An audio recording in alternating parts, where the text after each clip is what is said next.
10 minutes இருந்து ஓகேவா?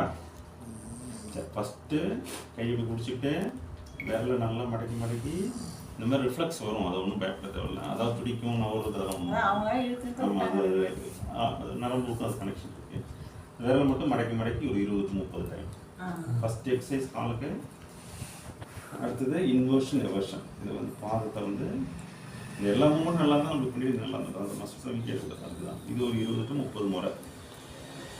அடுத்தது ஆங்கிளில் இந்த நம்ம உள்ளங்கை பதிவு வச்சுக்கிட்டு இந்த கையை வந்து கணுக்காலுக்கு மேலே பிடிச்சிட்டு டார்சல் ஃப்ளெக்ஷன் 20-30 முறை. அடுத்தது circumflexion, clockwise anticlockwise. சரிங்களா?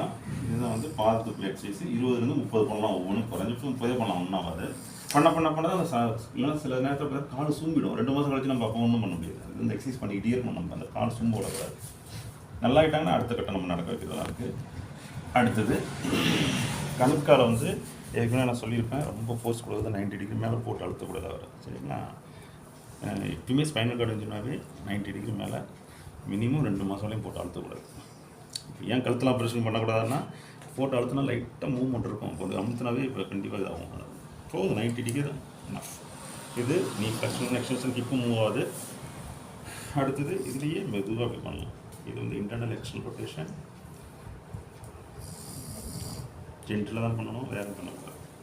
அடுத்தது circumflexion, clockwise anticlockwise. ஓகேங்களா?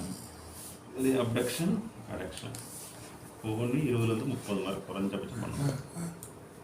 சரிங்களா? இதில் இன்டர்னல் ரொட்டேஷன் இப்போ ஈஸியாகவும் பண்ணலாம். இது ரொம்ப ஈஸி. இது ஒரு மெத்தட், காலம் மடக்கி இப்படி பண்ணுறதோட இது ஈஸி. இதுதான் ஈஸி. ஏன்னா கஷ்டப்பட்டு தூக்கி பண்ணணும். இது அவங்களுக்கு ஈஸி, நம்ம பேஷண்ட்டுக்கு ஈஸி. இதான் காலுக்கு. ஓகே.